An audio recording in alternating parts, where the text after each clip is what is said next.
Borgia. Yeah, because if he came back, you would feel peaceful, you know? Everybody be happy. Everybody be happy, you know?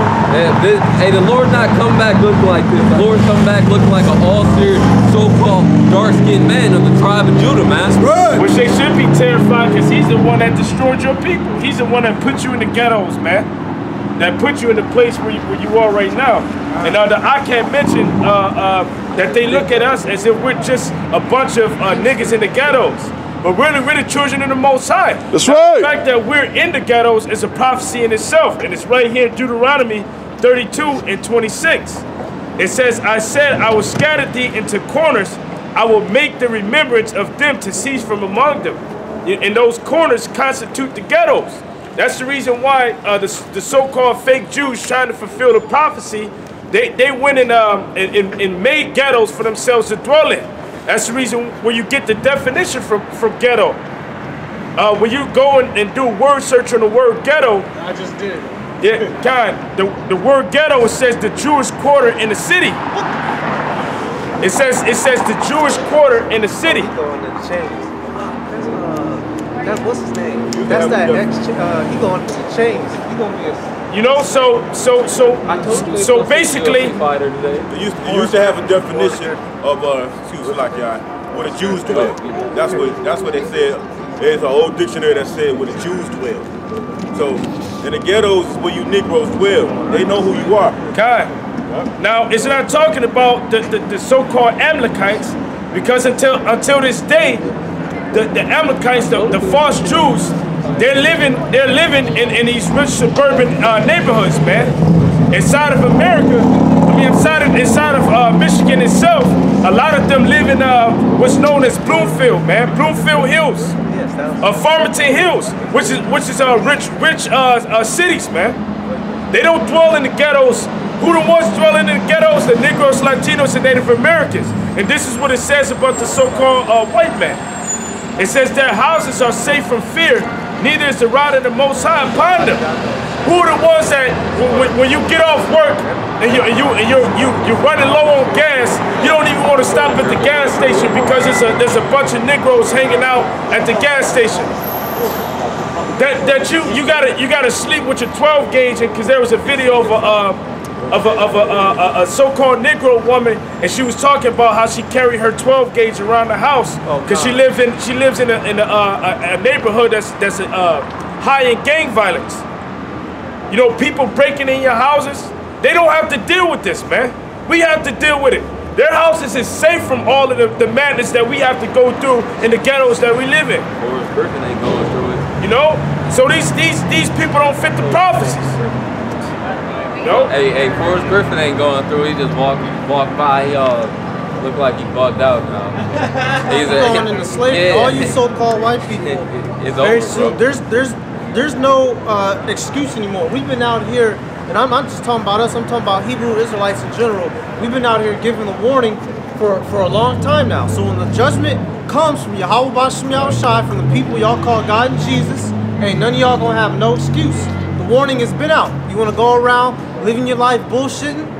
All right, when you get killed hard, all right, death by pain, there ain't gonna be no excuse. When your fucking blood is gurgling up through your neck, that's right, and your lungs and your liver is filling up with bullets and blood, there ain't gonna be no excuse. They tell when they throw your splice and they try to breathe and you see the bubbles and the blood shooting out. Now for the people that's watching, that Edomite Forrest Griffin, the ex-UFC fighter and champion, just his whole ass just walked by and he looked at the sign. He looked at it, he was like, and he looked away. All you devils is going into chains, man. You're not going. You think you're just gonna put the Lord's chosen people in slavery and walk away clean? And then it's no record. hey, shit, Cross, I get these two presets real quick. Get the Deuteronomy first. This is Deuteronomy chapter 32 and verse 10. He found him in a desert land and in the waste howling wilderness. He led him about. He instructed him. He kept him as the apple of his eye. So that's the apple of the Most High's eye is Israel, man. Can you get it out real quick? God, this is Zechariah chapter 2 and verse 8. For thus saith the Lord Yahweh of hosts, after the glory hath he sent me, unto the nations which spoiled you. For he that toucheth you, toucheth the apple of his eye. So we that touches us, the Negroes, Latinos, and Native American, touches the apple of the Most High's eye, man. It's like you done poke the Heavenly Father in his eye by touching his people, man. That's right. You don't mess with the Lord's people, man. And like the scripture says, you should have left us alone, man. Thou should have not. You should have left us alone, because in verse 9 in Deuteronomy 32 it says, for the Lord's portion is his people, Jacob is the lot of his inheritance. So the apple of the Most High's eye is the nation of Israel, man. That's right. That's his precious jewels, man. That's his precious people. And y'all didn't touched it, y'all didn't took it, and y'all didn't ripped it and killed it, man. Y'all not just gonna get away with all this rape, murder, and killing that y'all did to the Lord's people. How the hell would that even be just, man? The Heavenly Father says that he's a God, a power of righteousness and judgment. That wouldn't be just if y'all got away with all this shit, man. That'd be that'd be a horrible false balance with the Lord. And the Lord doesn't deal with a false balance. So y'all have to pay for what y'all have done unto us, man. This is Lamentations 4:21. Rejoice and be glad, O daughter of Edom, that dwellest in the land of Uz. The cup also shall pass through unto thee. So it said, rejoice, O daughter of Edom, man. Forrest Griffin, you Edomites, the so-called white people, rejoice, walk around downtown, go watch the fight, the UFC 218, go watch it, go enjoy yourself. But that cup, the cup that y'all put upon, can you get that sign out? That cup that y'all put us through, man. That cup we drank. Y'all gonna drink every last drop, man. Yeah, they gonna take a double shot, man. Thou shalt be drunken and shalt make thyself naked. The punishment of thine iniquity is accomplished, O daughter of Zion. He will no more carry thee away into captivity. He will visit thine iniquity, O daughter of Edom. He will discover thy sins. So it says, he will discover thy sins, man. This is the sins that y'all have done unto Negroes, Latinos, and Native American. Y'all have to pay for this, man. Y'all have to pay for this, man. Y'all have to, man. This shit was unjust, man. This dude right here, I read about this, Sam Holt. That was his name. This dude, he got lynched. He got lynched about 3 times. He got lynched in one town, and there was a giant mob following him. He got lynched in one town. They moved him to another town to see what the judge would do, and they lynched him there. And then they moved him to the last town that he got lynched at, because they kept asking him, "Did you kill that white woman? Did you kill her?" And he didn't. He was innocent, and he lied and said somebody else did it. But he really didn't even do it at all, because he thought he would get they'll let him go if he said, "Oh yeah, I did it." But he never did it. He never even killed anybody. And they kept moving him town to town, and eventually they lynched his ass, burned him, and they was cutting him up and selling his bones and his organs for money, man. That's what you souvenirs. And they burned him, and this man lived through all of that, man. And you devils got the nerve to say why y'all so angry, man. If somebody did this shit unto y'all, man, wouldn't y'all be pissed off? Oh, the white man. Hey, shit, why they? Why are they still talking about the false Holocaust? Yeah, you know. Why are you still talking about that? You know, but we can't say remember slavery. The reason that they don't want you to remember slavery is because they fear retribution. They fear the retaliation of the people whose ancestors went through that, man. Which we still feel that hurt. We still feel that pain because it happened to us. And then we're still in your clutches, man. We're still in your land, man. Wasn't too long ago. This is Jeremiah 49:12. For thus saith Yahweh, behold, they whose judgment was not to drink of the cup have assuredly drunken. And art thou he that shall altogether go unpunished? And that was the question, man. It's like the people who weren't even supposed to go through this went through it. And he's saying, art thou he that shall go unpunished? The answer to that is hell no, man. You gonna be punished for all the iniquity and hell that you put upon us. And double. You going to cup? Tell what the cup is. Oh, the cup, that cup of, well shit, I got the cup right here. Isaiah 51:21. Therefore, hear now this, thou afflicted and drunken, but not with wine, thus saith Yahweh Elohim, and thy Elohim that pleadeth the cause of his people, behold, I have taken out of thine hand the cup of trembling, even the dregs of the cup of my fury. Thou shalt no more drink it again. Yep, so the cup of trembling, the cup of slavery, the cup of fucking horrors upon our people, we're not going to drink it again. Can you keep going on that? Verse 23, but I will put into the hand of them that afflict thee, which have said to thy soul, bow down, that we may go over. And thou hast laid thy body as the ground and as the street to them that went over. So the Lord's going to give that cup into the ones that told us to bow down, man. God, the ones who put our necks in our feet. Yep, the ones who put us in slavery, ones that fucked us up, ones that destroyed us. That cup is going to be passed unto you. That cup of trembling.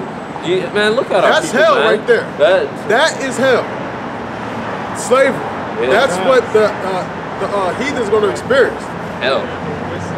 Look at our people, man. Our people was out here bugged out, man. Got messed up, drugged out, strung out on beers, drinks. Just it says they shall grow up at noonday. Our people are completely destroyed. That's right. And then these devils walk around freely like nothing ever happened. Like nobody ever did anything. The scripture says that in Genesis 27, and I want to say that's 39 or 40, where it says, and thou shalt put a yoke of iron upon his neck until you have destroyed him. You know? Hey, this is finishing up in Jeremiah. It says, art thou he that shall altogether go unpunished? Thou shalt not go unpunished, but thou shalt surely drink of it. For I have sworn by myself, saith Yahweh, that Basra shall become a desolation, a reproach, a waste, and a curse, and all the cities thereof shall be a perpetual waste. So the Lord swore by himself, man. He made a vow unto himself that he's going to destroy the so-called white man. That he's going to destroy America, that he's going to take this devil down and bring his people up, man. The Lord made that a vow, man. The scriptures say the word of the Lord does not go out void, man. That's right. So that's going to be accomplished, man. When you people read the Bible, you're reading something wholly different, man. Y'all don't look at the Old Testament and the New Testament together, because the Lord himself even said the same thing. Those that will not serve me, come hither and slay them before me. The Lord isn't about all this lovey-dovey shit, man. All this happy-go-lucky. The Lord loves everybody. That's not scriptural, man. The Lord loves his people, man. He loves the Negroes, Latinos, and Native Americans. This is Luke 19 and 27. But those mine enemies which were not, that I should reign over them, bring hither and slay them before me. Yep, and the Lord's enemies are the ones who did that unto his people, man, and the ones and his own people, man. The ones who don't care about the Heavenly Father, they're gonna be slain too, man. They're gonna come back in their right mind. Like you get yours, and then I knock it off. This is 2 Thessalonians chapter 1. You got the same thing. Oh, that's the spirit. You got it. Okay. I know you can grab it then. Okay, cuz 2 Thessalonians 1:6. Seeing it is a righteous thing with Yahweh to recompense tribulation to them that trouble you. So it's a righteous and just thing to revenge, for us to get revenge upon those that wronged us. All right, with our God, he sees it as a righteous thing. So very soon he's going to allow it to be true. That's why we have these signs out here. All right, this ain't just make believe. This ain't Negro fantasies.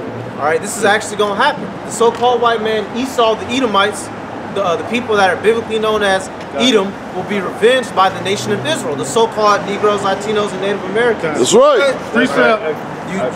You took the Lord's chosen people, you put them in slavery, you beat them, you stripped them of their heritage. All right, you misused them and forced them to work for you for hundreds of years. All right, and it's not going to go unpunished. You don't just get to do what you did and then have rulership of the world for the rest of eternity. Bro, that's 6 precepts over here. We're not going to be sitting here till 2309 still under you people. You damn wicked devils, you blue-eyed, red-skinned beasts are going to be destroyed very soon. That's right. Thus saith the Bible. Yep, all these precepts over here prove it, man. It proves it, man. You people who say you believe in the Bible, read these precepts. Read them. All these precepts, man. They that he that haven't ear, let him hear. Oh, that's in the Old Testament. This is the New Testament. That's what I'm saying. That's what I'm saying. He that lead. I don't know what you can get from this, bro. This says You're speaking out of context. it says if any man have an ear, let him hear. He that leadeth into captivity shall go into captivity. How is that out of context, bro? Say what it say. Finish it out. Where's the metaphor in there? There's no. He that killeth with the sword must be killed with the sword. Here's the patience in the faith of the saint. It says that here is the patience in the faith of the saints. So the saints are patiently waiting for that right there, for that scripture to be fulfilled.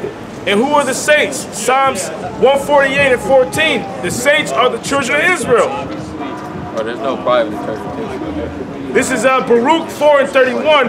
It says, miserable are they that afflicted thee, and rejoice at thy fall. Miserable are the cities which thy children serve. Miserable is she that received thy sons. For as she rejoiced at thy ruin, and was glad at thy fall, so shall she be grieved for her own desolation. For I will take away the rejoicing of her great multitude, and her pride shall be turned into mourning. For fire shall come upon her from the everlasting, long to endure, and she shall be inhabited of devils for a great time. Now, that's a precept to that is Revelations 18 and 2. So you notice it's dealing with Babylon. It says, O Jerusalem, look to thee, look about thee toward the east, and behold the joy that cometh unto thee from the Most High. Lo, thy sons come, whom thou sentest away. They came gathered together from the east to the west by the word of the Holy One, rejoicing in the glory of the Most High.